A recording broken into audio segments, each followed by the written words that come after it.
காவேரி வந்து அவங்க அக்கா தங்கச்சிக்கிட்ட எவ்வளோ பேசி பார்க்குறாங்க. ஆனால் வந்து விடாப்படியாக அவங்க வந்து நீ மட்டும் சொகுசாக வாழ்வ, நாங்கள் மட்டும் கஷ்டப்படணுமா, எங்களுக்கு தெரியாது, எங்களுக்கு பணம் வந்தே ஆகணும், அதுக்காக வீடே விற்றே ஆகணும் அப்படின்னு சொல்லிட்டு பயங்கரமாக பிரச்சனை பண்ணுறாங்க. காவேரி எவ்வளோ சண்டை போட்டு பார்க்குறாங்க. சண்டை பெருசானதால் வந்து சாரதா வந்து தலையிட்டு வந்து நிறுத்துறீங்களா எல்லாரும், இப்போ என்னடி உங்களுக்கு பணம் வேணும், வீடு விற்கணும், அவ்வளோதானே, விற்று உங்ககிட்ட கொடுத்துட்றேன், அதுக்காக இப்படிலாம் தொல்லை பண்ணாதீங்க, காவேரி ஏற்கனவே கர்ப்பமாக இருக்கா, அவள் போட்டு டார்ச்சர் பண்ணாதீங்க, இங்கேருந்து முதல்ல 2 பேர் கிளம்புங்க, 2வது பொண்ணை நாங்கள் ஒன்றும் டார்ச்சர் பண்ணல, அவள் தான் எங்களை டார்ச்சர் பண்ணிகிட்டு இருக்கா அப்படின்றாங்க கங்கா. உடனே வந்து ஏங்கா இப்படிலாம் பேசிகிட்டு இருக்க அப்படின்னு சொல்லிட்டு காவேரி கேட்க, அப்படி தான் நீ பேசுவேன், நீ மட்டும் சொகுசாக வாழணும், ஆனால் உன் கூட பிறந்தவங்களாம் வந்து கஷ்டப்படணும்னு நினைக்கிறல, உங்ககிட்ட இப்படி பேசினா தப்பே கிடையாது அப்படின்றாங்க. ஆமாக்கா இது நல்லா சொல்லு, எப்போவுமே சுயநலமாக தான் இருக்கா, யார் சுயநலமாக இருக்கா, நானா அப்படின்றாங்க காவேரி. ஆமாம் நீ சுயநலமாக தான் இருக்க, நீ மட்டும் நல்லா வாடுன்னு நினைக்கிறேன், இப்போ கூட பெரிய வீட்டுக்கு போகிற, ஆனால் நாங்கள்லாம் மட்டும் கஷ்டப்படணும்ல உனக்கு அப்படின்னு சொல்லிட்டு கேட்குறாங்க. இதை வந்து கேட்க முடியாமல் வந்து காவேரி மனசு கஷ்டப்பட்டு, இப்போ என்ன உங்களுக்கு வீடு விற்று நீங்கள் எடுத்துக்கணும், அவ்வளோதானே, அதுக்காக தான் இப்போ பேசிகிட்டு இருக்கீங்க, அப்பாவோட ஒரே ஒரு வந்து ஞாபகத்தை அழிக்க பார்க்குறீங்கல்ல அப்படின்னு சொல்லிட்டு அங்கேருந்து கிளம்பி போயிடுறாங்க. மனசு கஷ்டப்பட்டு காவேரி. இதை பார்க்குற சாரதா, ஏண்டி அவளை போட்டு இப்படி படுத்துறீங்க, அவள் கர்ப்பமாக இருக்காடி, ஏண்டி அவளை கஷ்டப்படுத்துறீங்க, உங்களுக்கு தான் நான் வீடு விற்று தரேன்னு சொல்லிட்டேன்ல, இங்கே பாரு யமுனா, முதல்ல வீட்டுக்கு கிளம்பு, இங்கே வந்து சேர்ந்து இவ கூட சேர்ந்து ஒரே பிரச்சனை பண்ணுறது நிறுத்துங்க, 2 பேரும் ரொம்ப ஓவராக தான் போகிறீங்க அப்படின்னு சொல்லிட்டு சாரதா போகிறாங்க. பொண்ணை சொல்லிட்டோம்ல, அதான் அப்படி பண்ணிகிட்ருக்காங்க, இங்கே பாருக்கா இதை விடக்கூடாது, எக்காரரை கொண்டு விடாமல் நம்ம வாங்குறது நல்லது, நம்ம பங்கு, ஆமாடி கண்டிப்பாக வாங்கிடலாம் விடு அப்படின்றாங்க.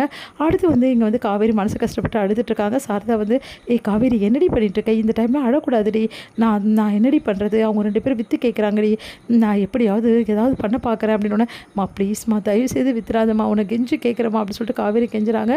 என்ன பண்ணுறது நம்ம சாரதா தவிக்கிறாங்க. இங்கே வந்து விஜய் கிட்டே காவேரி எல்லா விஷயத்தையும் சொல்லி மனசு கஷ்டப்படுறாங்க. விஜய் வந்து சொல்கிறாரு, இங்கே பாரு காவேரி, நீ கவலையே படாத, அவங்க என்ன வேணாலும் பேசிட்டு போட்டோம், ஏன் உங்கள் அம்மா கூட சம்மதிக்கட்டும், அந்த வீடு உன் கையை விட்டு போகாது, என்னை நம்பு காவேரி அப்படின்னு சொல்லிட்டு கையை பிடிச்சிட்டு சொல்கிறாரு.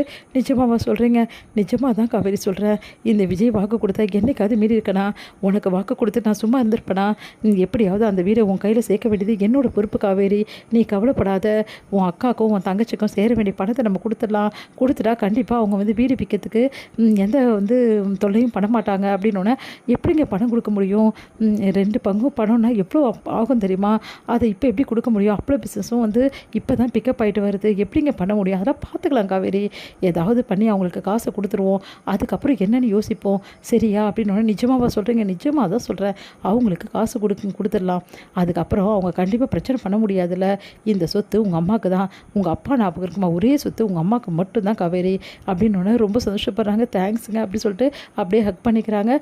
அழாத காவேரி ப்ளீஸ் நீ அழுத நான் தாங்கவே மாட்டேன் அப்படின்னு சொல்லிட்டு ஹக் பண்ணிவிட்டு அப்படியே கிஸ் பண்ணுறாரு நம்ம விஜய். இங்கே வந்து காவேரி நினச்சி வந்து சாரதாவும் வந்து அவங்க பாட்டியும் புலம்பிட்டு இருக்காங்க. என்ன நடக்க போகுதுன்னு தெரியல, இவளுங்க வேறு சண்டை போட்டுக்கிறாளுங்களே, இந்த பிரச்சனை எங்கே போய் முடிய போதோ தெரியலையே அப்படின்னு சொல்லிட்டு டென்ஷனாக இருக்காங்க. இங்கே வந்து என்ன பண்ணுறாங்க, கங்கா வந்து ஃபோனில் பேசிகிட்டு இருக்காங்க அவங்க வீட்டுக்காரர்கிட்ட. அதெல்லாம் தெரியாது, விற்று தான் ஆகணும், நீங்கள் என்ன சொன்னாலும் விற்காமலாம் இருக்க முடியாது, சும்மா மாமான்னு சொல்லிட்டு இருக்காதீங்க, போட வைங்க அப்படின்னு சொல்லிட்டு வச்சுட்டு வராங்க. அதை பார்த்துட்டு என்னடி என்ன ஆச்சுடி, தம்பிக்கிட்டே சண்டை போட்டியானோன்னே, இப்போ என்ன சண்டை போடாமல் காவேரி மாதிரி அவரும் மாமாவோடது அதெல்லாம் விற்கக்கூடாது, மாமாவை ஞாபகமாக இருக்கிறது அது மட்டும்தான், அந்த வீடு மட்டும்தான் அப்படின்னு சொல்லிட்டு இருக்காரு, பின்ன அவருக்கு சண்டை போடாமல் என்ன பண்ணுறது, அந்த மனுஷனுக்கு என்ன புரியுது, அதுதான் நல்லா திட்டி விட்டேன், ஏன்டி இப்படி பண்ணுற, எங்களை தான் பாடாப்படுத்தி எடுக்கிற, அந்த மனுஷன் எங்கேயோ போய் வேலை செஞ்சிட்ருக்காரு, அவரையும் இப்படி வந்து தொல்லை பண்ணுறியே கங்கா, இது நல்லா இருக்கா, தம்பிக்கிட்ட ஏண்டி கோச்சிக்கிற, நான் கோச்சிக்காமல் இருக்கணும், சண்டை போடாமல் இருக்கணும், பிரச்சனை பண்ணாமல் இருக்கணும்னா முதல்ல வீடை விற்றுட்டு அந்த பங்கு கொடு, அப்போ நான் பிரச்சனை பண்ணாமல் இருக்கேன் அப்படி சொல்லிட்டு போகிறாங்க.